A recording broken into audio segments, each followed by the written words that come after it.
Hey guys, and welcome to the Surge Growth Partner Podcast. Excited to have our guest today, Jeff Hewson, on today.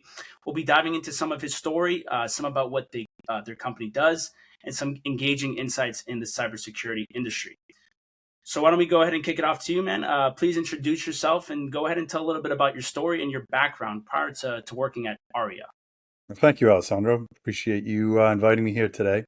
So my name is Jeff Hewson. I'm the VP of Sales at ARIA Cybersecurity.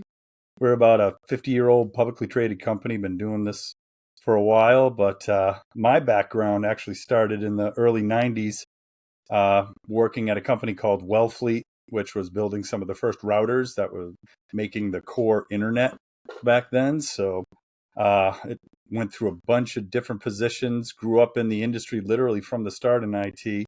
So Wellfleet became Bain Networks, became Nortel Networks. I went from like employee number 103 to employee number 100,103 in about a 9-10 year span, and watched the internet, go from just academia and research to main level stay. Here's how business gets done. And being in the industry for a while, you make a lot of connections and a lot of people start going in other directions. And I went to another company called Juniper Networks, which also started founding another bigger portion of the internet. And they started morphing into security type endeavors. And from there, I went through a couple of startups from the manufacturing side. I went to a couple of value-added resellers, a larger systems integrator, running divisions of those companies. And eventually, I ended up here because one of the people I worked with at the previous companies was a really smart guy. He was starting some stuff over here and said, yeah, that's something I'm excited about. So I was able to come over and put a channel program together, sales strategy, marketing strategy, all that kind of fun stuff. So everything I've learned from every aspect of growing up in the industry and watching it evolve through internet, cloud, wireless, security to, virtualization, data center, everything coming back and forth. It's been a crazy ride, and it's a fun time to be in the industry. No, definitely. I mean, I can think of how crazy it must be for you because you've probably seen the evolution of things. I'm kind of now just jumping into it and I'm seeing everything at just face value. So I can Yeah. definitely see how seeing the evolution of the internet, cybersecurity, and kind of how everything has evolved over these past 10, 15 years must be a trip. Yeah, it's fun, creates a living, but I just grew up in it. So, both my parents were engineers. I was the black sheep. I was not an engineer.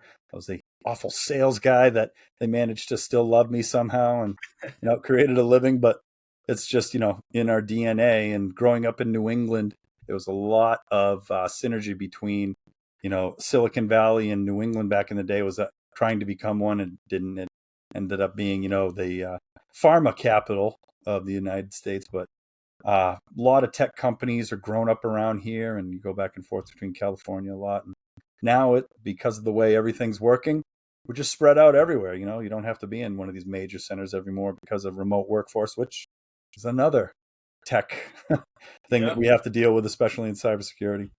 Yeah.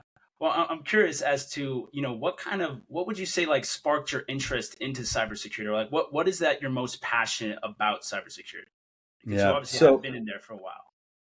yeah, it basically, and, I started around, you know, 10 years ago, started as, just security, because at the end of the day, I was working in infrastructure, and then infrastructure all of a sudden had to start to protect itself. We built this great internet, and now it's okay. People are going to take advantage of that. What do you do next? So firewall technologies came out, intrusion prevention systems, SIM technologies, and it just kept evolving. The attacks evolved, and then what you do to prevent those attacks evolved. So then you get into network access control. You start looking at zero trust technologies, encryption technologies, and then cyber. How do you find and stop threats?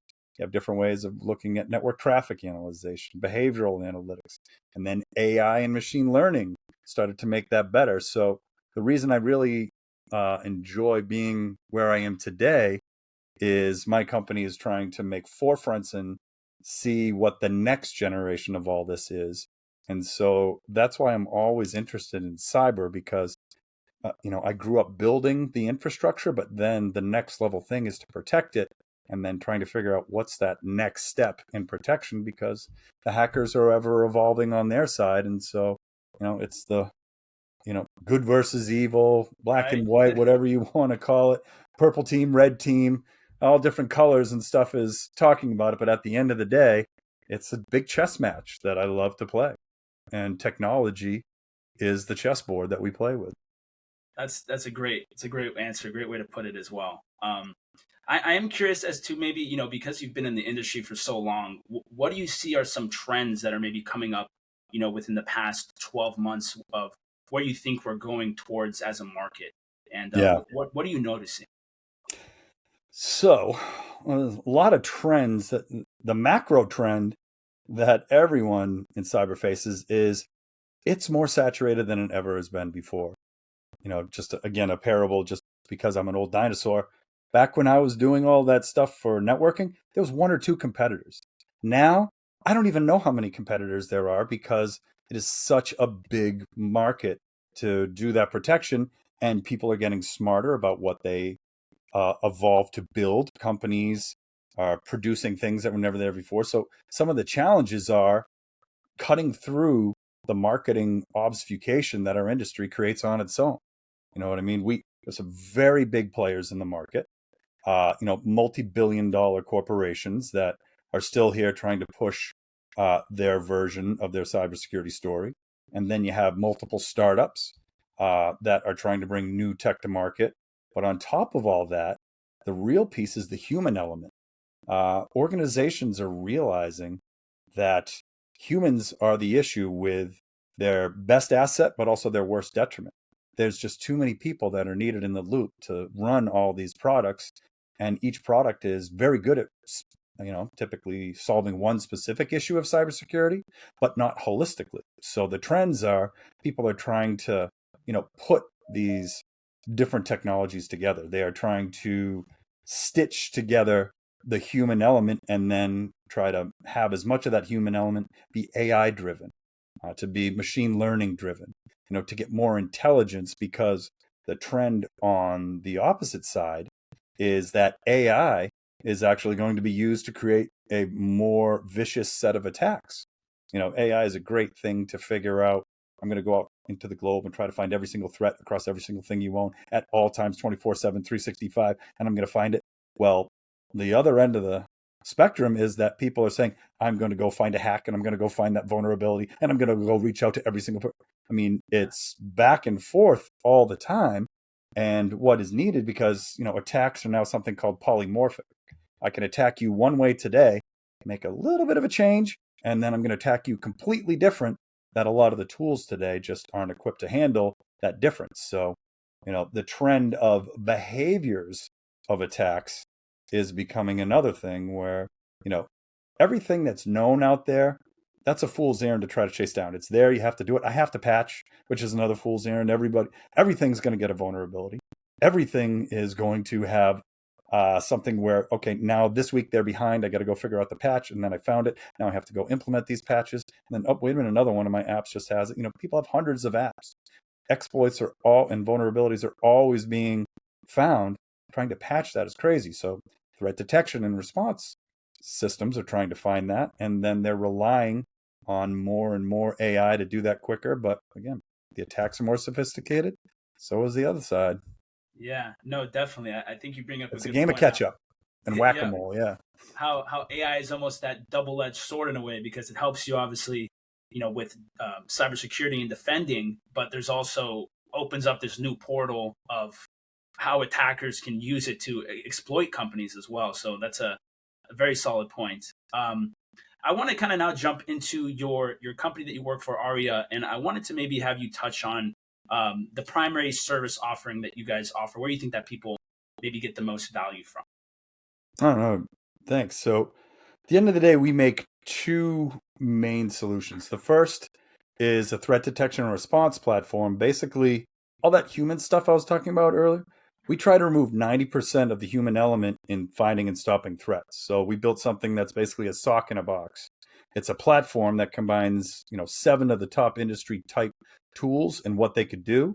but we just built them into one platform from scratch from the beginning and have it heavily laden with AI and machine learning to actually go out and find the telltale signs of the behaviors of the attacks, not just every piece of data that I can find that's known and unknown.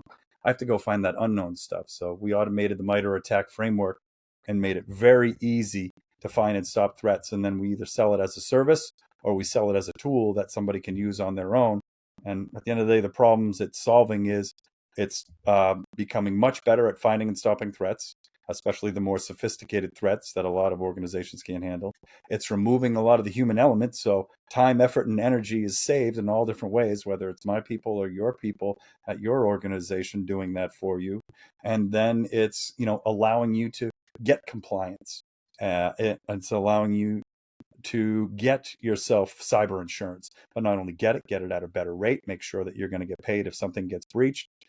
All those types of small business issues are becoming bigger business issues, where security just used to kind of be I've gotten away with it and I hadn't needed it yet, to if I don't have it, the costs are really now a lot more than spending the upfront cost versus what it'll cost if you have to, re-image your entire machine base on your company. And ransomware is something that we really are targeting, and zero-day threats, because security used to be about protecting your brand, about protecting your intellectual property, about protecting your customers' intellectual property. Today, it's about somebody can shut your entire business down without ever walking into your building. So if I shut down your ERP, if I shut down your manufacturing plant, if I shut down your web server, if I shut down your truck routes, somebody can be extremely disruptive to business, like the Colonial Pipeline, right? Just somebody shutting that one thing down, look at it did to, America for, a couple of weeks because of that. The JBS meatpacking, all these types of things. Now imagine if it's your business. If I can't take a PO, if I can't, send out an order, that's serious now. And that's literally why cyber insurance has become so much better. And those are the problems that we're looking to solve and give you the most ROI for, you could buy 100 different things and they'll all help you out in that regard.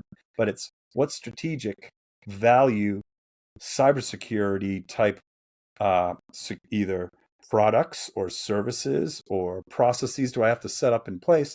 That's what CISOs and executives at companies go through all the time. I could buy a million things. What's going to get it done for me and make it so I can still have business? That's the first thing we do with ADR. The second is we make a new form of zero trust. So zero trust, big buzzword. Basically zero trust is either I'm going to make sure that when I log in as Jeff Hewson to whatever I need to log into, I'm authenticated. I'm going to make sure that I only have access to the things I'm supposed to. And then there's something more called ZTNA, Zero Trust Network Access. And that is a bigger way of just basically saying, hey, I'm going to be a broker in between everything that you touch. And I'm going to make sure that I'm going to authenticate. I'm going to make sure the access level is there. I'm going to make sure that I broker everything between the cloud, between your network, between your servers, between your devices, between everything, and make sure that nothing is trusted and everything is always being monitored. So that's a very big project and very big value, but a lot of price, a lot of time, a lot of effort. The second thing we make is a zero trust network application agent that is changing how zero trust is done today. So today, zero trust is all about authentication for applications, for users, et cetera. It's making sure that your network is in a no trust zone for all communications at all times. Many different ways to do that, but it's all based on, authentication and making sure that that goes through the right way with the right people at the right times, at the right levels, et cetera. It's really complicated, it's complex, and it's costly to a lot of organizations to do that. And at the end of the day, what it's missing is, are you locking down your most critical assets? So we make an agent that sits just on, if you're an IT organization, your most critical application. What is the application that runs your business? Well, imagine if I could lock that down with a zero trust architecture. So even if every security thing fails, if ransomware lands on your server, it's not going to be able to execute.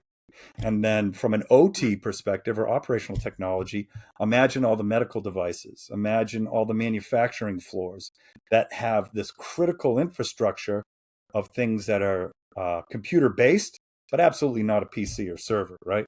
They're usually a legacy version of Windows, a legacy version of Linux, or some embedded version or spin-off of thereof. It's very hard to find security for those products. So oil and gas industry, utilities industry, hospital industry, manufacturing industry, all the places that have significant operational technology to be successful, I now make a whole new way of locking down that environment that is not like today's complicated and costly zero trust. I just baked it and put it into an agent and can stick it wherever I need it, and it just will not allow anything to happen other than what that machine was supposed to do. So it just locks down the good process and OS of a machine or app. So it's basically the only analogy I can give you that would best describe it.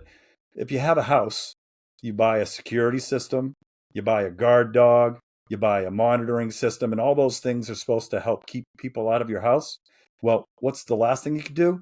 You can build a safe room inside your house. And that's where, your whole family goes if somebody actually breaks in and all those things fail. Well, I do that for your most critical applications and devices within your business. No, that's awesome, man. You guys definitely seem like you have a lot of value packed services that are, going above and beyond for some of your clients. And that's kind of the next thing that I kind of wanted to touch on is if you have, a story, you can leave the company name anonymous just, for anonymity reasons. But is there any type of story that maybe comes to your top of mind where you've really helped a company organization, really strengthen their defenses or had some type of transformation from when they had maybe nothing before and they were, left with a lot of exploits to where you kind of transition them into this new company? If you have Yeah, any examples of stories. actually, there was a large real estate investment type company that had a very disparate network, right? So if you're building buildings and you're owning in companies, you have a lot of infrastructure out there, but they're all setting up their own things. So it's kind of hard to manage that holistically. So at the end of the day, we had this customer. We just put our product in. We decided to, show them what they didn't know, and they realized we had uh, nation state actors that were knocking on their door every day and that had been in their environment forever. They realized their policies for all their firewalls were not the way that they wanted to, and traffic was coming in and out of it uh, in a way that it shouldn't have been. It data sovereignty issues that they were looking at, where they were supposed to have things that were staying here, and they had no idea why anyone would be connecting to different parts of the world. So it's, a lot of manufacturers like ours have that aha moment.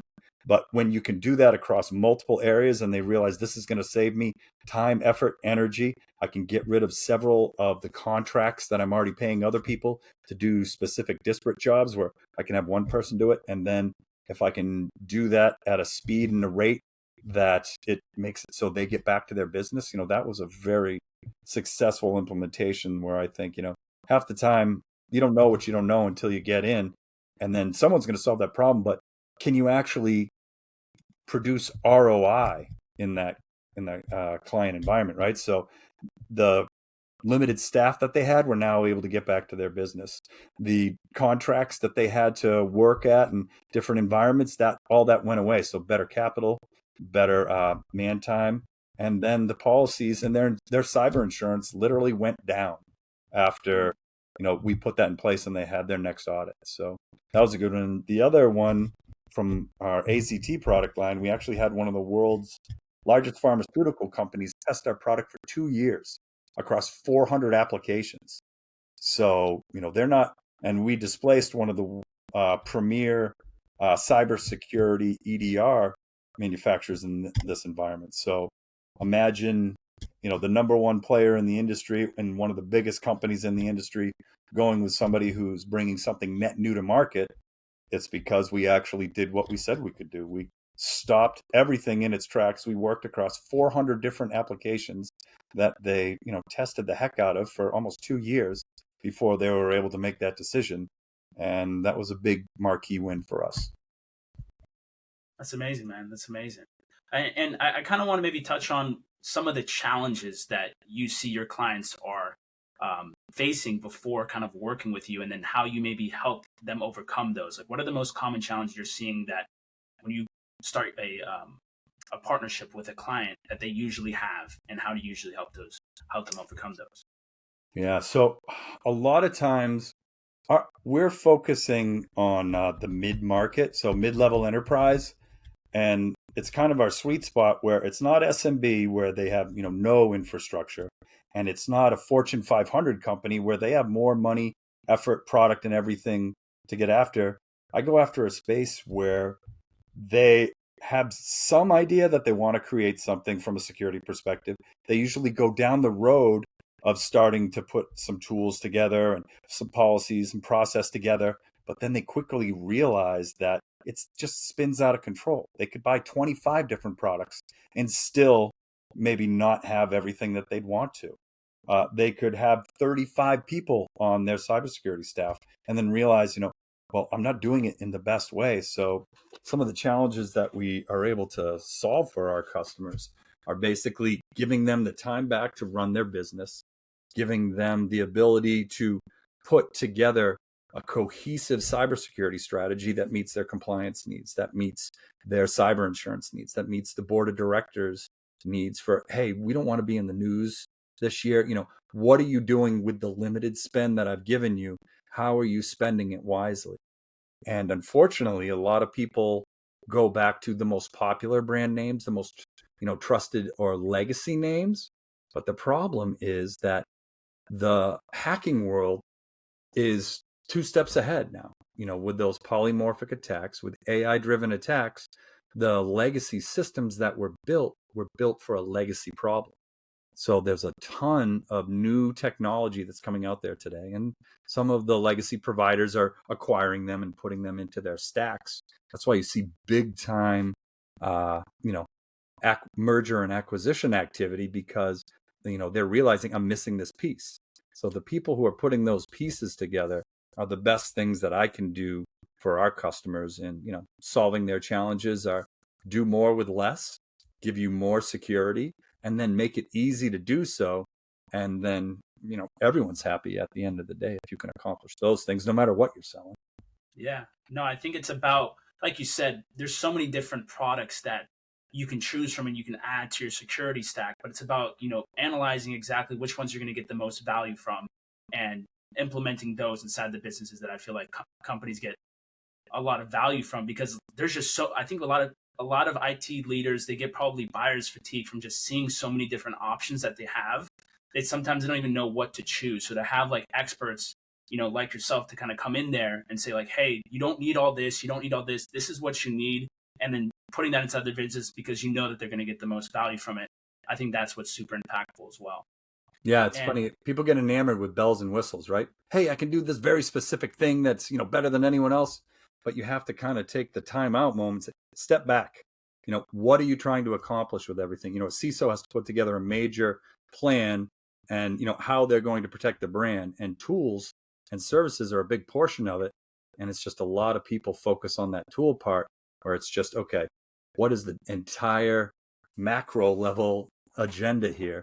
How can I do that efficiently? How can I do it with what I have and be realistic? There's going to be outsourcing. There's going to be, products inside. There's going to be staffing. How do I put that perfect mix together on an ever evolving landscape that's out there? And it's funny, it's not who you know and it's not what you know. It's who you tell what you know in this industry. Because, I mean, at the end of the day, I could have the greatest solution ever, but if I'm not talking to the right people in that organization, it's not going to matter. And again, I could be talking to the person at the top of the food chain that could, snap his fingers and make something happen. But at the end of the day, if I'm not telling them the right thing, and that's not going to matter either. So it's a perfect combination of getting the right solution in front of the right people at the right time, but then showing your value. And that's the hardest thing to do today, because again, that marketing obfuscation, people read it and we all seem to have the same playbook. You throw AI in there, throw some next gen call in there, say I have 20 million of this or 10 million. That doesn't matter. At the end of the day, everyone's going to start to sound the same. how do you quickly show your value? How do you quickly make sure that you're a trusted advisor? And then how am I different? Because a lot of the times, to be honest, you're not. You're just another person that's in there, and you can say whatever you want, but the same person that you're probably competing against is able to say the same thing too. So you really have to come up with something new. And the value adds in today's economy is either, I'm different because I'm better, or I'm different because I have a new tech, right? So how do you prove you're better? How do you prove it's a new tech? I That's what think every also to buyer add is on to looking at. that, I think to add on to that, another good way is like, having the domain expertise in the industry as well. Like that is another way to kind of Yeah. claim the, like, how you guys work with a specific persona, not, you said not middle market or not SMBs, but, not enterprise level, but exactly the type of people that you've worked with, and you're able to kind of replicate that process because you know exactly what they need. You're not working with SMBs, you're not working with enterprise. You're trying to, you work with who you want to because you know the processes that work for them. And so I think that's super powerful as well. Yeah.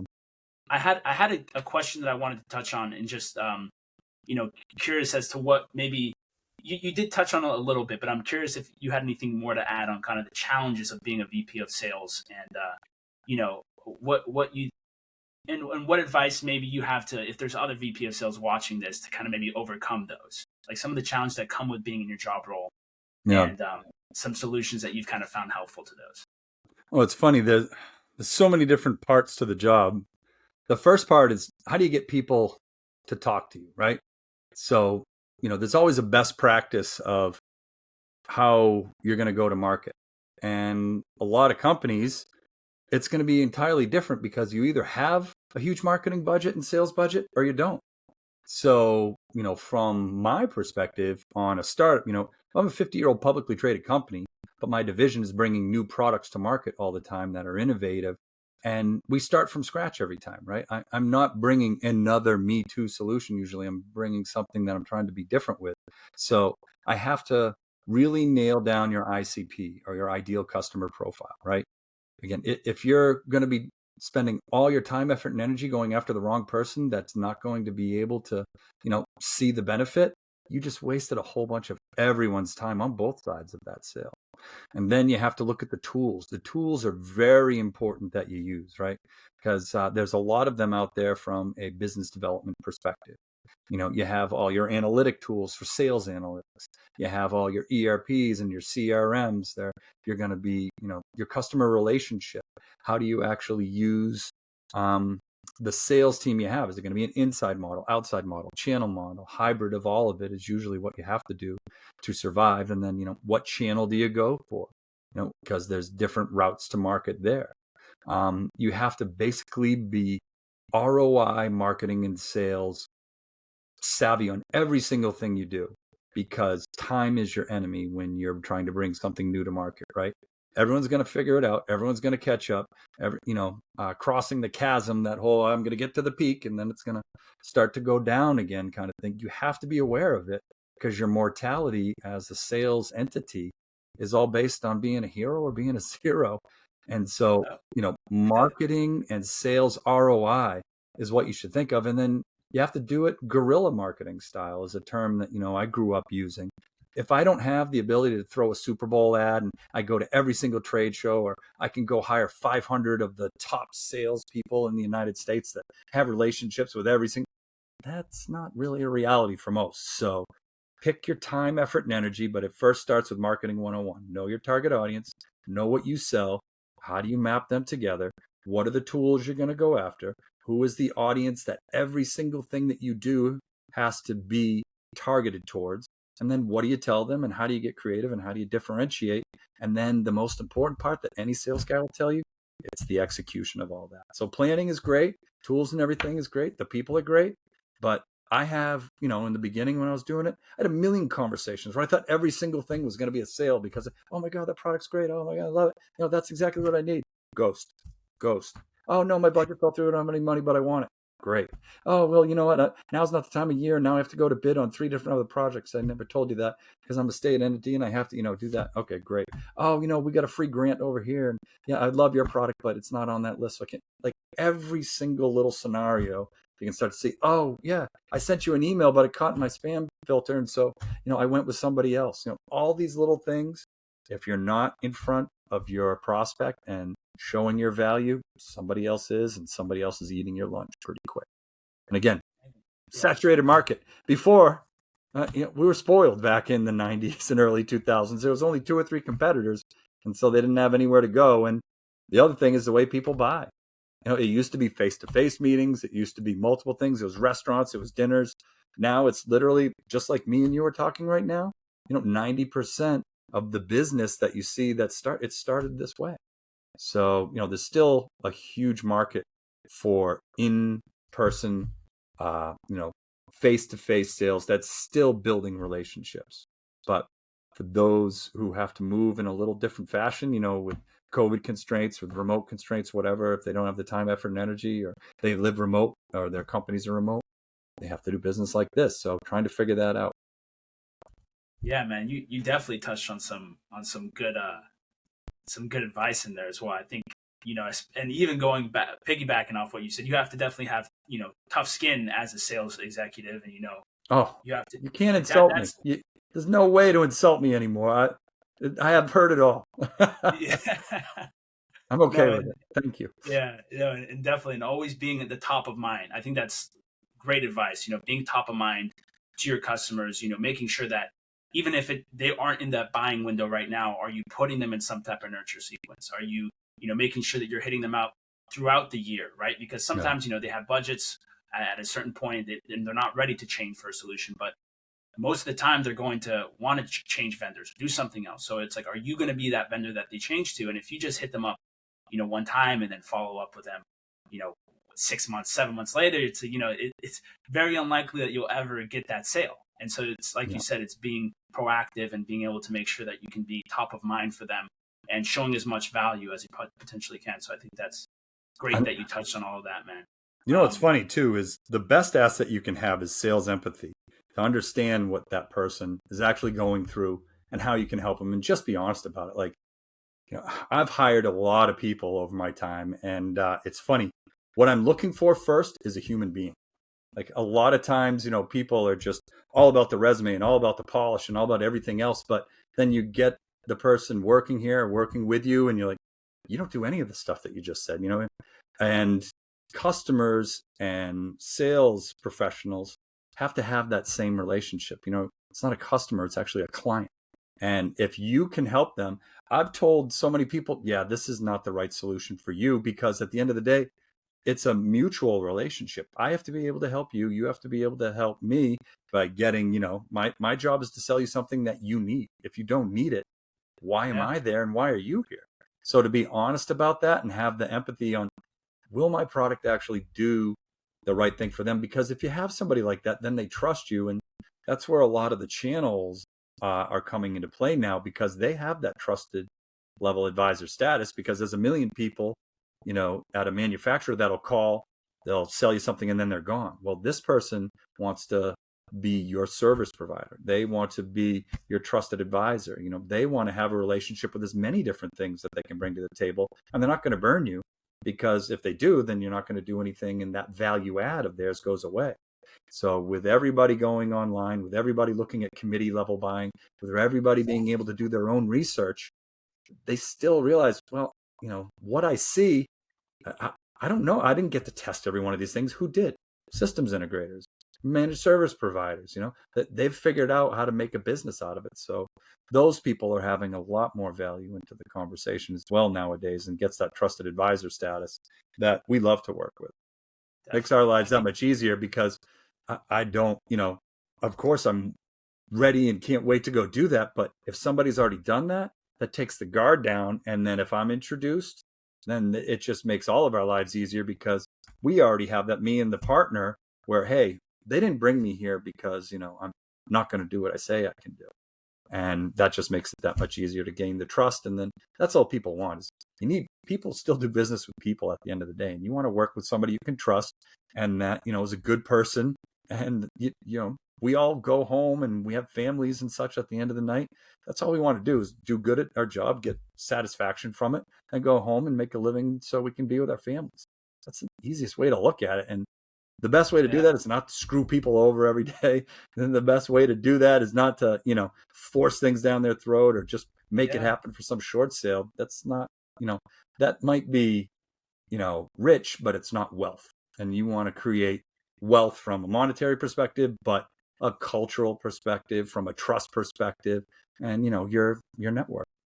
Exactly. No, I think you bring up a really good point when you talk about not just wanting like a quick sale, because I think it's so easy as a salesperson to just want to like get the initial money or the check of the commission, whatever it is, and push for that sale when you know it may not be a right fit. And yes, you'll get that money in that instance, but then what happens 3 months down the line? Then your reputation, say you don't deliver the results, say it's not a good fit, say it's you tried to make something out of nothing, then you don't look at the long-term consequences. So I think you have a really good mindset in the way that you view the sales, where it's like, and even reputation, where you take a zoom out and you say, okay, even if I don't close, even if I don't get this initial money right here, I know that I'm not going to be setting myself up for disaster in the future. And it's a small industry, believe me. I've been doing it, 25 years or plus here, and I run into the same people. And when I do, because I didn't burn bridges with those people, it's great. We get to partner on things. I get to meet somebody that I wouldn't have met before. So, I mean, when you're in this industry, it's not that big, even though I'm saying it's big, but everybody that's, pretty much around you will always be around you. You go to a trade show in my industry and, you're having cocktails with people that you worked with 10, 25 years ago, because we all pretty much are all around there. And then our customers are the greatest part, where we look and say, oh, this customer has been mine here, here, here, and here, because they trust a certain person. And that's the hard part, is figuring out where to go, because kind of to my point earlier, you can't go and work somewhere all the time that's always going to have the best technology and you feel great. I feel bad for the people that come somewhere and say, hey, look, you know what? I just have the same as that other guy over there. You can buy this from me. It's not going to be any better. It's not going to be any bigger, better, faster, but you get to buy it from me. Is that your value? Maybe it is, but I always feel bad. And that's where one of the other pieces of advice is, if it is possible, pick something that you think you would buy and it would make a difference, right? Because everyone can get glamorized by the bells and whistles of a certain technology. But, if you're going to look at a job, go talk to their customer base. Go talk to somebody that used to work there. Go talk to somebody that still works there. You have to do back channeling when looking to put your career in. I remember I've had a lot of engineers that I work with and trust, and I would come and I'd ask the company I'm going to, can I have a demo? And it's not just me. Then I bring 2 or 3 engineers that understand this way better than I ever could, and they're like, yeah, no way, don't do that, or it's okay. So doing your homework and ending up at a place where you can feel comfortable, and what do they say? It's not work, or you never work a day in your life if you love your job. And that's the way I like to, I've had a couple of things where I've been working every day, and you had to go through those. But if you can end up in a place, always try to go, the grass is greener. Yeah, maybe not, but if you love the tech and you love the people that you work with, it's not going to be hard to show up every day for that. Yeah, exactly, man. No, you definitely dropped a lot of gems throughout this the podcast. I do have a final question for you.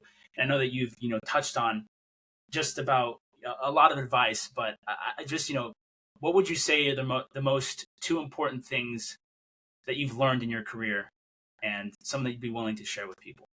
All right. So, well, one of them I already gave you. And I'll say it again. It's my only quote that I have. The only way I'd ever be quoted ever is, it's not who you know, it's not what you know, it's who you tell what you know. If you can keep that mentality across, if you're doing marketing, if you're doing sales, right? It's just make it all count. That's what that means, right? Go to the right person with the right message at all times. That's the most important thing you can do, with the execution, with the honesty, with all of that. Just make sure that that's right. And then at the end of the day, just be, honorable about what you're going to be doing for your job. As sales guys, we have the worst reputation, right? It's right up there with like, what do you call, a lawyer and a sales guy at the bottom of the ocean? And most people say a good start. You know what I mean? It's like, okay, no matter, but at the end of the day, you need both of us at some point in your lives, and you're glad when we're there. But Yeah. it's because just be good at what you do and be a good person when you do it, because longevity really is something. And there's been people that I haven't gotten along with, and we just part ways. But you don't have to go sabotage their deal. You don't have to try to be right all the time. That's actually one I learned from my wife. It's better to be good than to be right, and so or better to be kind than be right.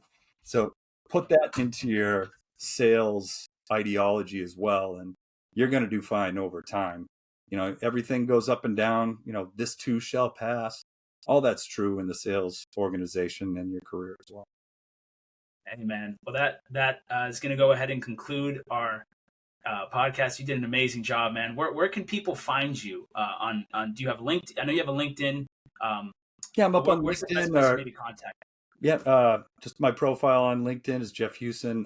We're at ariacybersecurity.com, so ARIA cybersecurity.com. Mm-hmm. Love to show you what we can do. If you have anything where we can be of help, I'm here. And if not, love to talk about anything New England or technology. I'm just a typical Yankee up here in New England, doing my thing, being out in the middle of nowhere. I love the remote lifestyle nowadays. So my customers keep me happy. My family keeps me happy, and love to talk to you about any of it if anyone even cares. That's amazing, man. Well, thank you again, man. We appreciate you coming on here, and I hope you have a great rest of your day, man. Thank you, Alessandro. Thank you, everybody.